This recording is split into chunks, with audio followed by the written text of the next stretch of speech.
नमस्कार श्रोते हो, इरा ब्लॉगिंग मराठी या यूट्यूब चॅनलवर सर्वांचे हार्दिक स्वागत. आजच्या व्हिडिओमध्ये आपण ऐकणार आहोत तिचा भूतकाळ ही कथा. त्याला त्याच्या बायकोच्या सौंदर्याचा विलक्षण अभिमान वाटत होता. इतकी सुंदर बायको आपल्या नशिबात कशी काय आली याबद्दल नेहमीच त्याला त्याच्या नशिबाचाच हेवा वाटत असे. लग्नात आलेले मित्र देखील त्याच्या पाठीवर थाप मारून म्हणत होते, लेका नशीब काढलंस रे, कसली स्वर्गातील अप्सरा शोधून काढलीस. त्याने तिचं लक्ष नसताना तिचे निरीक्षण करायला सुरुवात केली. तिचे वाऱ्यावर भुरभुर उडणारे लांब सडक म्हणजे काय, मोकळे सोडल्यावर कमरेच्या खालपर्यंत अक्षरशः एखाद्या धबधब्यासारखे कोसळणारे, नागिनीसारखे वेटोळे घेत झेपावणारे मऊ काळेशार रेशमी स्पर्शाचे केस. त्याला वाटलं की हे केस बनवतानाच विद्यार्थ्याला प्रचंड वेळ लागला असेल. या केसांवरूनच त्याच्या आईने, बहिणीने आणि इतर नातेवाईकांनी तिला ताबडतोब पसंती दिली होती. तिची नितळ संगमरवरी काया आणि आखीव रेखीव चेहरा, तिचे मोत्यासारखे प्रसन्न हास्य शिंपडणारे दात, सगळ्याच गोष्टी मनोहर होत्या. कोणालाही भुरळ पडावी असं तिचं तेबी सौंदर्य होतं. ती रस्त्यावरून सहज जरी चालत गेली तरी पुढे जाणाऱ्यांना कळत मान वळवून तिच्याकडे एकदा तरी बघून घेत असे. तिचा चेहरा एवढा आकर्षक आणि रेखीव होता की एकदा जरी ती कोणाच्या नजरेस पडली तरी त्याच्या ती कायम लक्षात राहत असे. ती नुसतीच सुंदर नव्हती, तर तिच्या हाताला विलक्षण चव होती. तिचं बोलणं सुसंस्कृत होतं. तिचा आवाज देखील मधुर होता. अभ्यासातही ती खूप हुशार होती. आता त्याचं थोडं वर्णन. तो उच्च शिक्षा विभूषित, मल्टीनॅशनल कंपनीत नोकरी, त्यामुळे गलेलठ्ठ पगार, दिसायला सुंदर, उंचपुरा, धिप्पाड, व्यायामात कमावलेलं शरीर असलेला. सगळं शिक्षण त्याने हॉस्टेलमध्ये राहून केलेलं, त्यामुळे निर्णय घेण्याची क्षमता असलेला वेगळाच आत्मविश्वास. प्रत्येक गोष्ट तर्कावर आणि कसोटीवर पारखून निर्णय घेणारा, त्यामुळे शक्यतो त्याचा निर्णय कधी चुकत नाही असा त्याचा लौकिक होता. तो भावनेच्या भरात कोणताच निर्णय घेत नसे. तिची निवड करताना देखील त्याने तिच्यासारख्या रूपसुंदरीने होकार कळवल्यावर लगेच हुरळून जाऊन त्याने स्वतःकडून पूर्ण खात्री झाल्याशिवाय होकार कळवला नव्हता. त्याला जेव्हा तिच्या बुद्धिमत्ता, हुशारी आणि चारित्र्य यांची खात्री पटली तेव्हाच त्याने त्याच्याकडून होकार कळवला होता. दोघांचं रीतसर लग्न झालं. लग्नानंतर त्याने तिला मुंबईला आणलं आणि तिथंच मोठा घोटाळा झाला. जेव्हा त्याने तिला विचारलं होतं की या अगोदर कधी मुंबईला आली होती का, तेव्हा तिने नकार दिला होता. त्यामुळेच त्याने तिला मुंबई दाखवायचं ठरवलं. दोघे मोठ्या आनंदात होते. दुसऱ्या दिवशी सकाळी जेव्हा ते दोघे लोकलने मुंबईला आले, लोकलची गर्दी, मुंबईच्या उंच उंच बिल्डिंगा, सतत धावपळ करणारी माणसं, या सगळ्या गोष्टी तिच्यासाठी नवलाईच्या होत्या. ती सतत आश्चर्याने सगळीकडे बघत होती. तिच्या नजरेच्या कुतूहलाचं तो कौतुकाने निरीक्षण करत होता. लहान मुलासारखी ती सगळीकडे नवलाईने पाहत होती. हे सगळं जग तिच्यासाठी नवीनच होतं. ती दोघं पायीच प्रवास करत होती. आता तो तिला समुद्रावर घेऊन जाणार होता. समुद्र पाहिल्यावर तिची अवस्था कशी होईल याची तो कल्पना करत होता. अचानक लाल सिग्नल लागला म्हणून एका रस्त्यावर ते उभे होते. त्याच वेळी अचानक एक तरुण त्या दोघांना बघत राहिला. त्याने डार्क रंगाचा शर्ट आणि जीन पॅन्ट्स घातली होती. त्या तरुणाने तिच्याकडे नजर टाकली आणि एकदम ओळखीचं स्माईल त्याच्या चेहऱ्यावर आलं. त्याने विचारलं, हॅलो, कशी आहेस? ओळखलंस ना मला?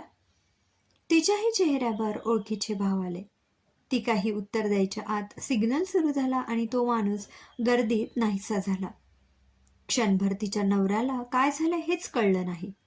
एवढ्या गर्दीच्या ठिकाणी आपल्या बायकोला ओळखणारा माणूस असू शकतो हेच त्याला खरं वाटत नव्हतं. जिने कधी मुंबई अगोदर पाहिलीच नव्हती ती देखील त्याला ओळखत होती, कारण तिच्या चेहऱ्यावर ओळखीचे भाव होते. कोण होता तो? त्याच्या आवाजातला बदल ऐकून ती एकदम चमकली. तिचा चेहरा एकदम उतरला.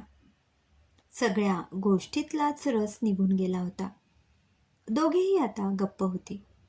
त्याच्या दृष्टीने बोलण्यासारखं काही राहिलेलं नव्हतं आणि तिच्या दृष्टीने हे असं विचारणं याला काय अर्थच नव्हता.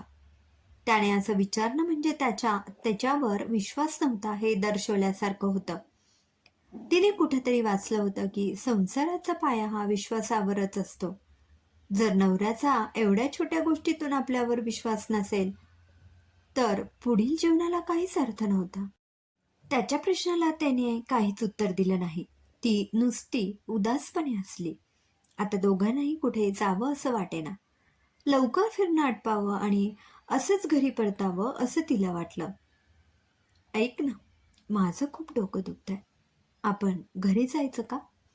तिने त्याला काकुळतीने सांगितले. त्या बोलण्याचा अर्थ त्याने वेगळाच घेतला. कदाचित तो ओळखीचा माणूस भेटल्याने तिचं बिंग बाहेर पडलं. आपल्याला माहीत झालं यामुळे तिचं डोकं दुखत असेल. नाहीतरी त्याला देखील कुठे फिरण्यात रस राहिला नव्हता. दोघांनी आपला कार्यक्रम आवर्त घेतला. दोघं न बोलता परतीच्या प्रवासाला लागली. लग्नानंतरचा हा पहिला आठवडा असा असेल असा तिने कधीही विचारही केला नव्हता. त्याच्या डोक्यात वेगळेच विचार चालले होते. सारखा त्या तरुणाबद्दल त्याचा विचार सुरू असे. कोण असेल तो? त्याचा आणि आपल्या बायकोचा काय संबंध? जर ती त्याला ओळखते तर याआधी ती मुंबईला नक्कीच आली असेल, आणि आली असेल तर तिने आपल्याला खोटं का सांगितलं? सगळे प्रश्न आणि प्रश्न प्रश्न. त्याला काहीच सुचत नव्हतं. सगळ्या आयुष्यात आपला हा मोठा पराभव झाला आहे असं त्याला वाटलं. पण तो असा सहजासहजी हरणारा नव्हता. कोणत्याही गोष्टीला ताठमानेने सामोरे जाणारा होता. ती दोघं न बोलता घरी परत आली. घरी सगळेजण त्यांची थट्टा मस्करी करत होते, पण त्या दोघांचे तिकडे लक्षच नव्हतं. दोघेही गप्प गप्प होती. त्याने तिला परत प्रश्न विचारला. तो कोण होता? पण त्याच्या या प्रश्नाला तिने अजिबात उत्तर दिलं नाही. त्या प्रश्नाला उत्तर द्यावं असेही तिला वाटेना. ती शांतपणे कपड्यांच्या घड्या करत राहिली.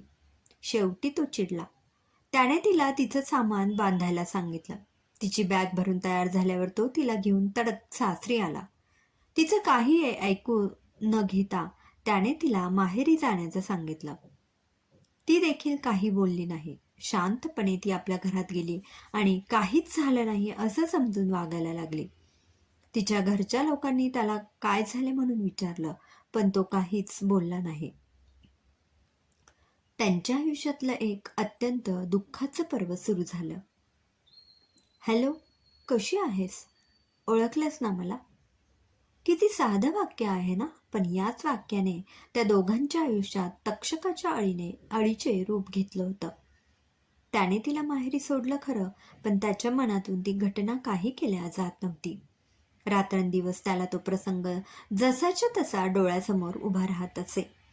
मनाला एकच प्रश्न पडत असे की कोण असेल तो?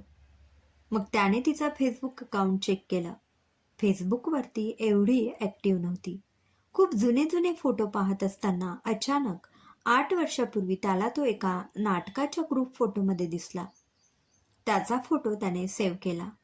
पीसीवर तो फोटो तो झूम करून पाहत असे. त्याने तिला माहेरी सोडलं आहे ही गोष्ट फार कमी लोकांना माहिती होती. म्हणून त्याने त्याच्या फेसबुक अकाउंटवरून तिच्या मैत्रिणींची यादी काढली. त्यातल्या बऱ्याच मैत्रिणी तिचा नवरा म्हणून त्याला ओळखत होत्या. मग त्याने तिच्या एका मैत्रिणीला फोन करून, मला तुमच्या कॉलेजमधला एका नाटकात काम करणाऱ्या ग्रुपचा फोटो सापडला आहे, तो तुला व्हॉट्सअपवर पाठवतो. त्यातल्या मी सर्कल केलेल्या व्यक्तीला तू ओळखतेस का हे सांग. आणि त्याने व्हॉट्सअप ग्रुपवरून तो ग्रुप फोटो पाठवला. तिच्या मैत्रिणीचा लगेच त्याला मेसेज आला.